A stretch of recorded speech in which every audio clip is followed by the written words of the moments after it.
I've been a bit unsure about what's going to be the best order to weld the hoops on.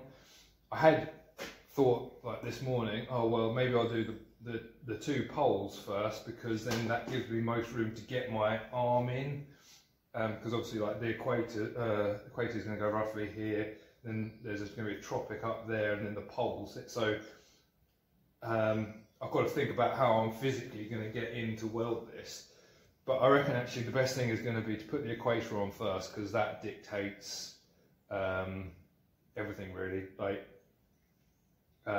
what I don't want to do is work from the outside in and then find that I've got to somehow hide discrepancy, like, you know, a couple mil here and there in the middle where it's going to be most obvious. I think the best thing to do is work from the outside, sorry, inside or middle outwards, because if I find that, you know, there's discrepancies, it's going to be visually easier to hide it, like, you know, if there's like a mil or two up here, rather than the middle where you don't, you know, like if you're sort of, you need like an educated eye to find the discrepancy when it's up here, but you don't, you know, anybody could see when something's not 90 degrees. You don't have to be, you know, like an experienced metal worker to know what you're looking for. So I reckon getting the equator ring seated in position first.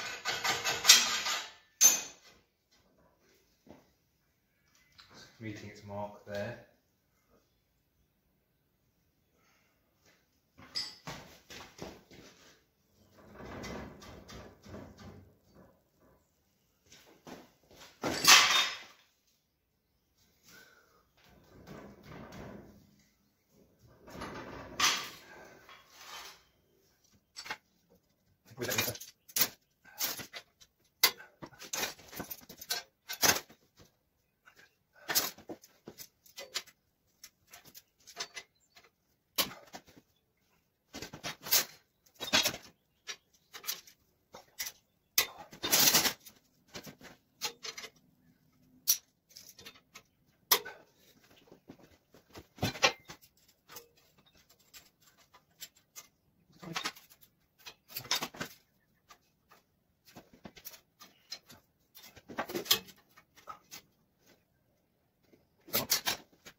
The problem I'm having at the minute is that this hoop calculation is based on the fact that it would be like straight sides.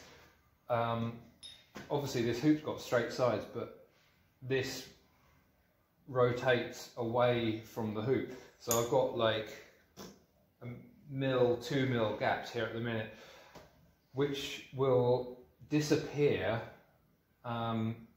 but if I clamp it harder. So I think what I've got to do is just get stronger clamps, because these I don't think these aren't really strong enough to close that gap up.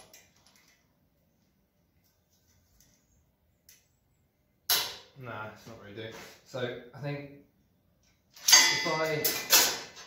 if I get some stronger clamps, then it will twist it in, which will mean it will sit flat to that, and it will also seat it down, because I'm sort of getting it okay on 3 of the 4 sides, but on the 4th one it's a smidge bit high. Like if there's the mark, it will be like there or something, so I need to get it to sit down lower.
I've managed to lose the little gorilla pod thing I used to hold my phone in position, so I've just got it propped up on something in a minute, so hopefully it doesn't fall over.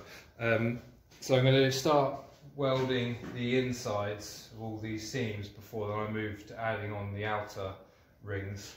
I had in an earlier part of the video said that I would probably stick weld these, but I think I can still get a good enough like angle on it to MIG weld. As now it's up on the bench, I can sort of rotate it and prop it up with some bits of wood. Switched to my new funky visor that's like, you know, one of these air-fed ones with a hose in the back. I'm trying to be a bit more health conscious nowadays. My only review of them is that they make your nose bloody cold.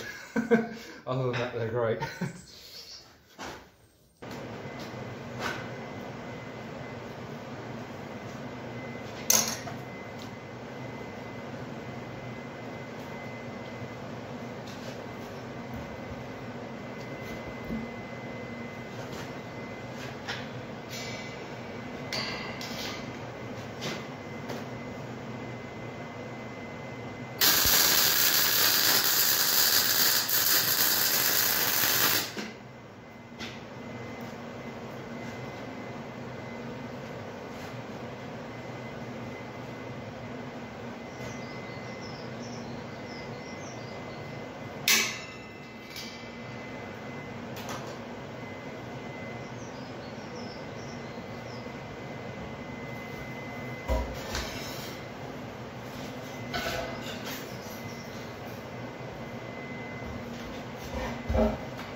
might have been a bit glib about these before I started welding. To be honest, when I got this from Artec when they were having a little sale recently, and it was a little bit warmer then when I got it, and when I used it first time, it made my nose so damn cold, but the weather is pretty damn cold at the minute.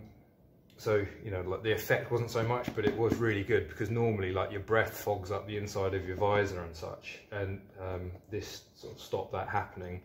And also I normally wear safety specs under my visor, because like bits of weld spatter and that can get under your visor, but these have got the shield built in, and also the hood underneath, so you don't have to wear safety specs. Well, I don't wear safety specs underneath this, so because obviously your safety specs get quite scuffed up, so what I find is that it's just easier to see. Anyway, so yeah, I mean, they are quite dear, but it was good, and also, you know, like you only get one set of lungs, so you make your choices.